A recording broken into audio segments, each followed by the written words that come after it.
좋으신 주님을 찬양합니다. 우리 좌우 앞뒤에 있는 분들과 인사를 나눕니다. 반갑습니다. 환영합니다. 축복합니다. 오늘도 이 새벽 만나를 통해서 하루를 넉넉하게 살 수 있는 양식과 은혜와 힘을 얻기를 축복합니다. 우리 그런 기대를 가지고 여호수아 10장 말씀 함께 나누도록 하겠습니다. 여호수아는 이 10장은 오늘과 내일에 걸쳐서 두 번에 걸쳐서 나누도록 하겠습니다. 특별히 오늘은 이제 기브온의 구출 작전에 대해서 같이 나누는데, 어제 이제 이스라엘이 기브온이 속임수를 써서 화친 조약을 맺지 않습니까? 그래서 이스라엘이 이 화친 조약을 맺음으로 기브온은 이스라엘의 편이 되었습니다. 이스라엘에 속한 그런 나라가 되었어요. 그래서 이제 조공을 바치고 이제 이 이스라엘을 위해서 살아가는 그런 나라가 되었는데, 이제 기브온이 그랬다는 소식을 이 가나안 지역에 있는 왕들이 듣게 된 겁니다. 그러니까 이 가나안 지역에 있는 사람들이 지금 이렇게 비유하면 될 것 같아요. 이슬람을 믿고 있는데 유대교가 이제 들어오기 시작하는 거예요.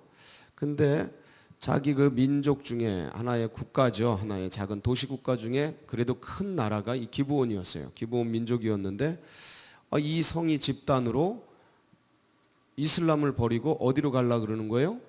유대교로 갈라 그러는 거예요. 이 당시에는 신들의 전쟁이라 그래가지고 그러니까 전쟁을 하면 신과 신이 싸우는 거예요. 그러니까 진 쪽은 이긴 쪽의 신을 받아들이는 거예요. 이해가 되시죠? 그래서 신들의 전쟁이에요. 옛날 그 전쟁은. 그러니까 아니 유대교를 받아들이면 안 되지요. 이 이슬람 지역에 있는 자기들이 믿고 있는 신들인데 기브온이 근데 내부적으로 배신을 한 거예요. 그러니까 이거를 이제 기브온에 대한 정체성을 어떻게 볼 것인가 어제 잠깐 나눴지만 아마 명쾌하지는 않을 겁니다. 근데 오늘 좀 더 제가 조금 더 나눌 건데, 근데 오늘 일단 기브온 구출 작전을 이제 해명을 하고 그 다음에 기브온의 정체성에 대해서 조금 더 언급을 하겠습니다. 그런데 그러다 보니까 같이 있었던 이 이슬람을 믿고 있던 나라들이 이 기브온이 마음에 안 드는 거죠. 집단적으로 없애버리려고. 지금도 그래요. 지금도 이슬람은 타종교로 개종한다 그러면 명예살인이라 그래서 그 개종하려고 하는 사람이 자기 딸이든지 친족이든지 상관없이 자기의 가문과 가정의 명예를 더럽혔다 그래서 죽여버려요. 이게 합법입니다. 뭐 법적으로는 이게 뭐 불법으로 돼 있지만 그 민족적 정통성 속에서 이슬람 지역은 이걸 그냥 합법화시켜요. 무기내요. 경찰들이 건드리질 않습니다. 그러니까 지금이나 예나 똑같죠. 뭐 이런 기브온이 기독교로, 그러니까 유대교로 전향한다 하니까, 개종한다 하니까 이미 했죠. 했다 하니까 이것 봐라, 없애버려야겠다. 그리고 이제 그 당시에 패자였던 그 가나안 지역, 특히 중부 지방의 패자였던 예루살렘 왕 아도니세덱이 그 휘하에 있는 패자니까 영향력이 있죠.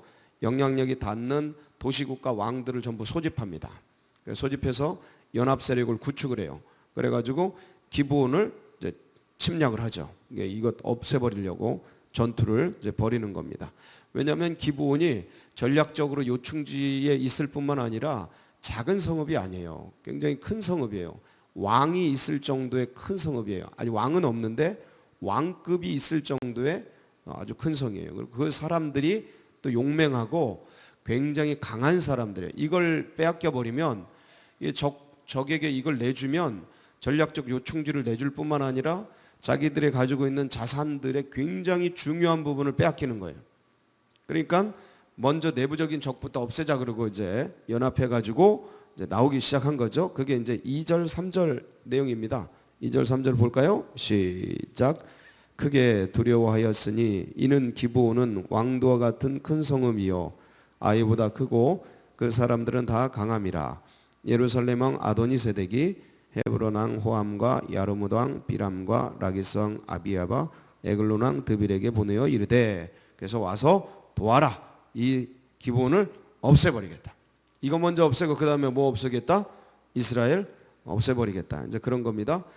그런데 이제 전쟁이 터진 거예요. 연합군이에요. 아무리 기브온이 세지만 이 5 6개 국가의 연합군을 이길 수가 없죠. 그래서 기브온은 근데 누구와 화친 조약을 맺었어요?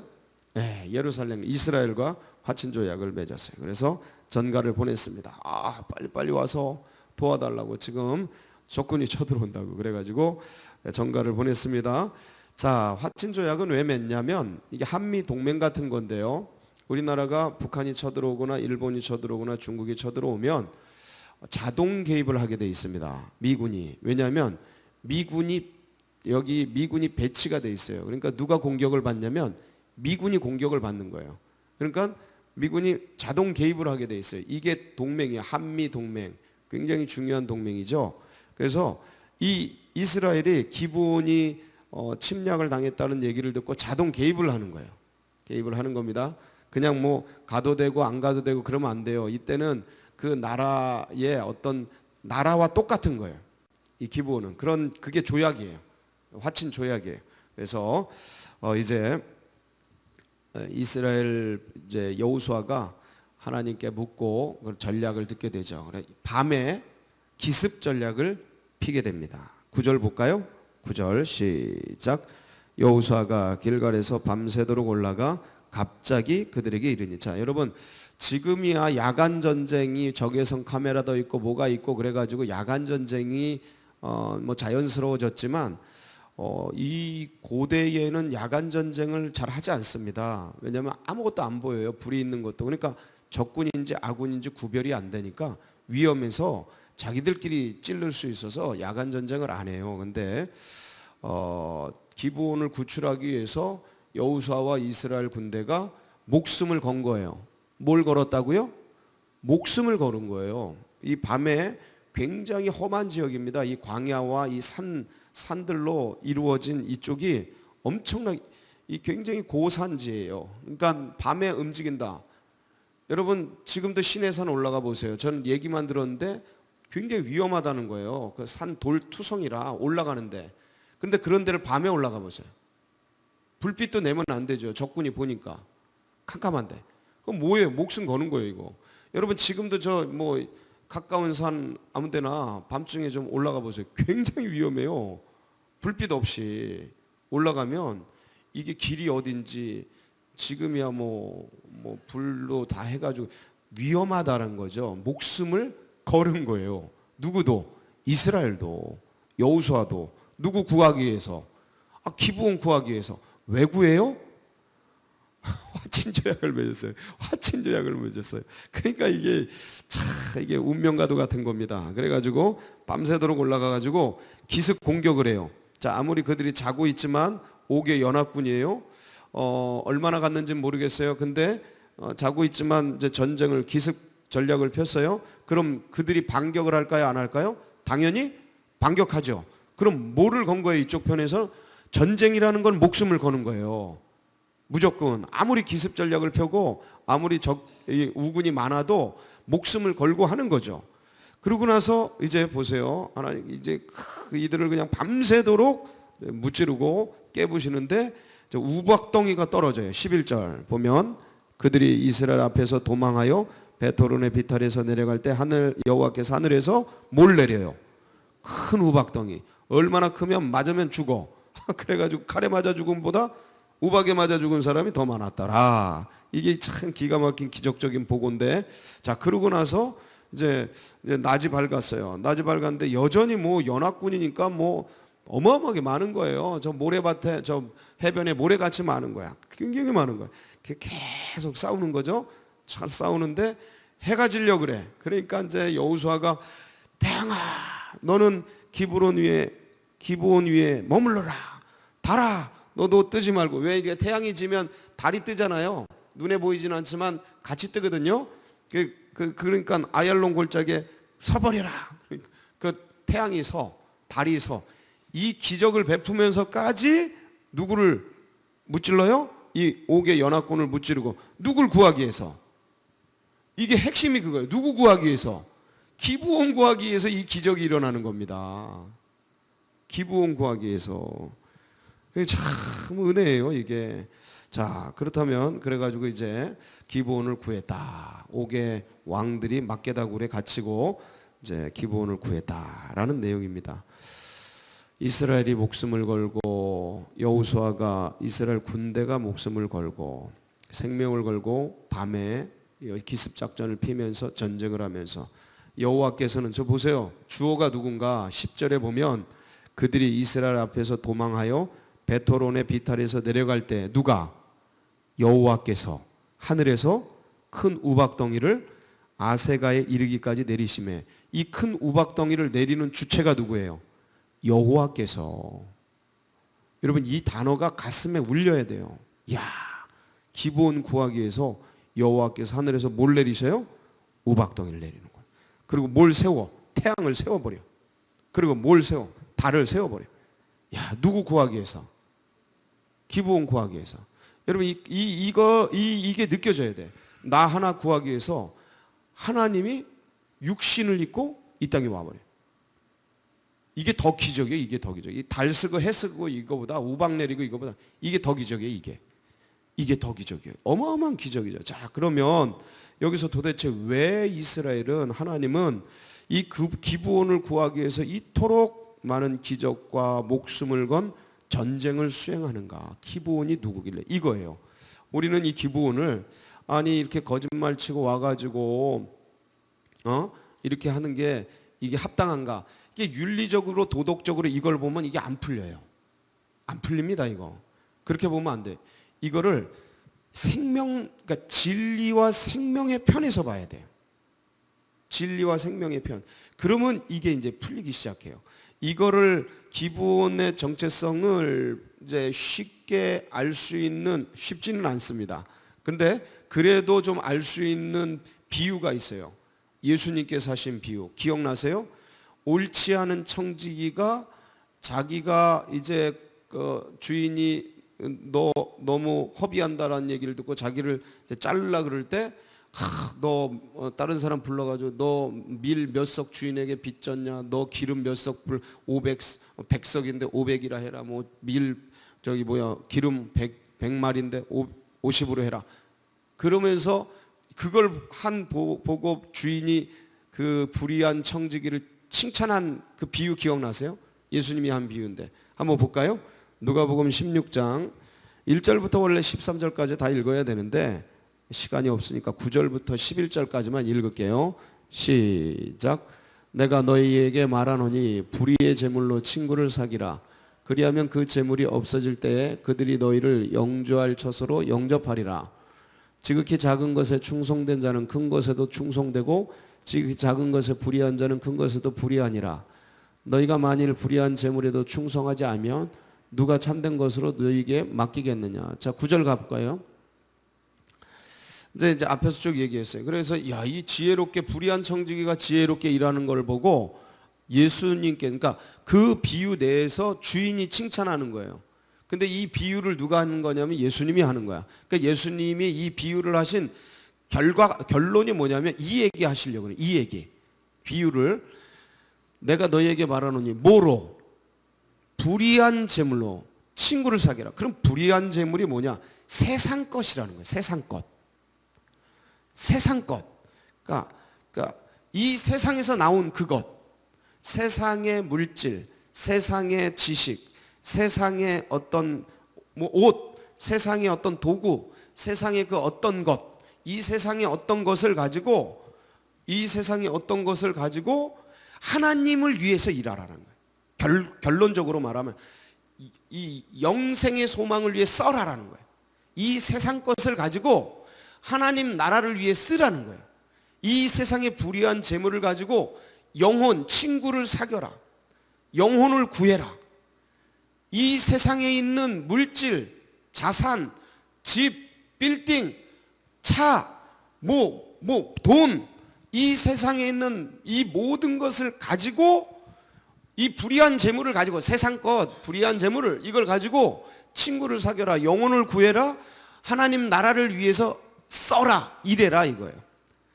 이게 양날의 검이에요. 이게 양날의 검이야. 무슨 거냐면 이게 굉장히 이제 이렇게 했는데 자 보세요. 이게 이제 기브온이 세상적 방식으로 속임으로 자기가 뭐 하기 위해 살아남기 위해 진리의 편에 가기 위해 영생의 편에 가기 위해 이쪽으로 그렇게 한 그것을 구해 주신 거예요.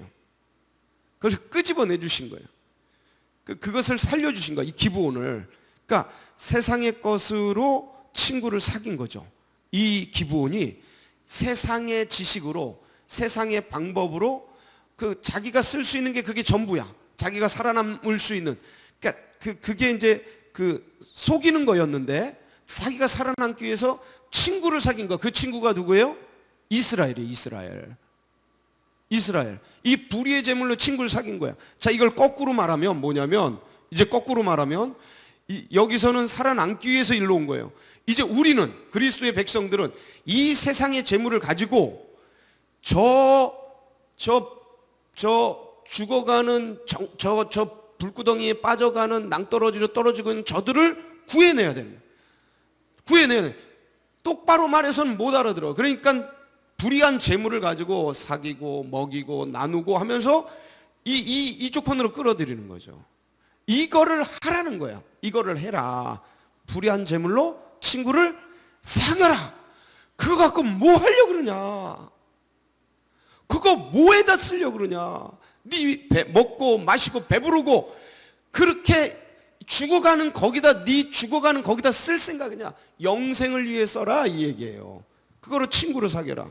그러니까 이 성내동에, 이 강동구에 잃어버린 영혼들이 많으니 그 영혼들을 위해 네 불의한 재물을 써라.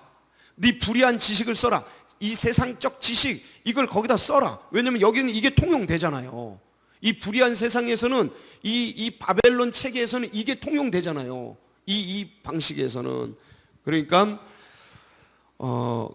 옳지 않은 청지기의 지혜처럼 이 기브온 주민 일로 들어와서, 그러니까 이거 살리기 위해서 우리도 그런 거예요. 우리도 기브온 주민이었는데 이스라엘 편으로 들어왔잖아요. 그러니까 이 기브온 살리기 위해서 목숨을 거는 거예요. 이스라엘 백성들과 하나님이 직접 우박을 내리고, 그것처럼 우리를 살리기 위해서 그리스도께서, 이 부패한 불의한 인생을 살리기 위해서 예수께서, 거룩한 예수께서 십자가를 지시고 이 땅에 오신 거예요. 이게 기적이죠. 온 우주의 가장 큰 기적이에요. 이것보다 비교할 수 있는 게 없어요. 세상에. 그러니까 주님께서 바울 보고, 바울이 이제 유럽에서 선교할 때 그런 얘기를 해요. 야, 이 성 중에 내 백성이 많으니 열심히 해라. 두려워하지 말고. 그게 사도행전 18장 9절에서 10절 말씀이거든요. 자, 한번 볼게요. 시작. 밤에 주께서 환상 가운데 바울에게 말씀하시되 두려워하지 말며 침묵하지 말고 말하라. 9절에서 10절인데, 내가 너와 함께 있음에 어떤 사람도 너를 대적하여 해롭게 할 자가 없을 것이니 이는 이 성 중에 내 백성이 많음이라 하시더라. 그러니까 내 백성이 많은데 불의한 재물, 그러니까 이 불의한 세상 속에 있는데 이 불의한 재물로 저들을 끄집어내야 되는 거예요. 내 백성이 많아. 이 세상이 굉장히 많아. 근데 이 불의한 체계 속에, 이 바벨론 체계 속에 이렇게 빠져 있는 거예요.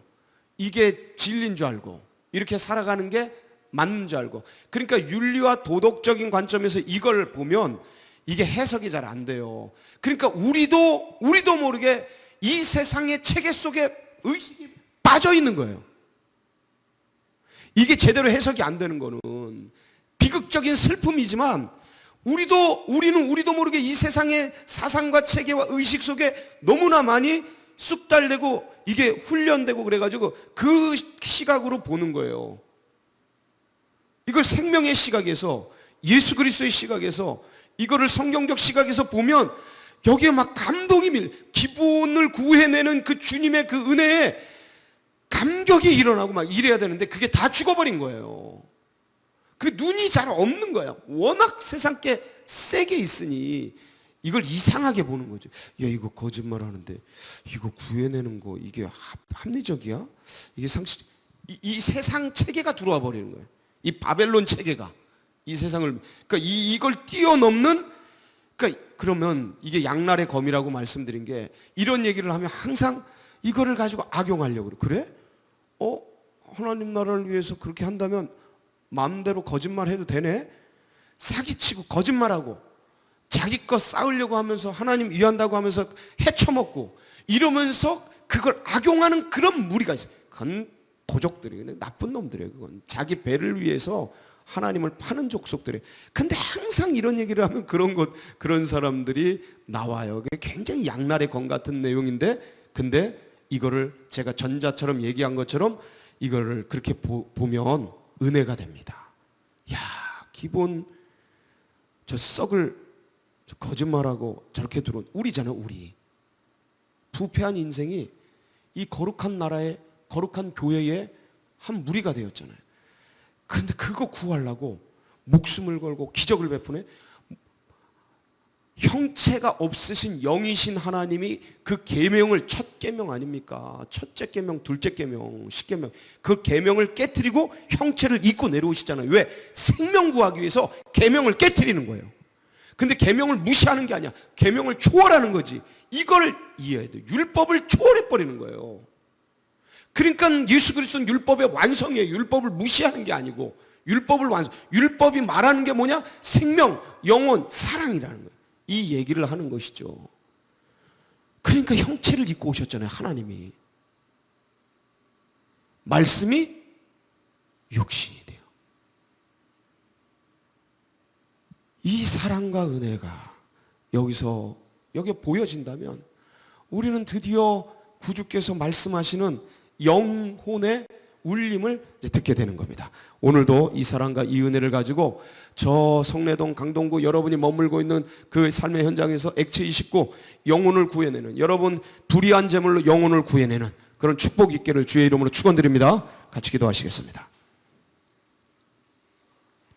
이 신앙과 이 믿음이 다음 세대들에게 흘러가도록 기도해 주시고, 우리 청년들이 1월 26일 날 금요일 날 동계 수련회를 시작합니다. 그래서 위에서 기억하시고 기도해 주시고, 나라와 민족 품고 우리 교회 나가는 앞길 여러분 각자의 기도 제목 붙들고 주여 한번 부르짖고 우리 기도하며 나갑니다. 부르짖습니다.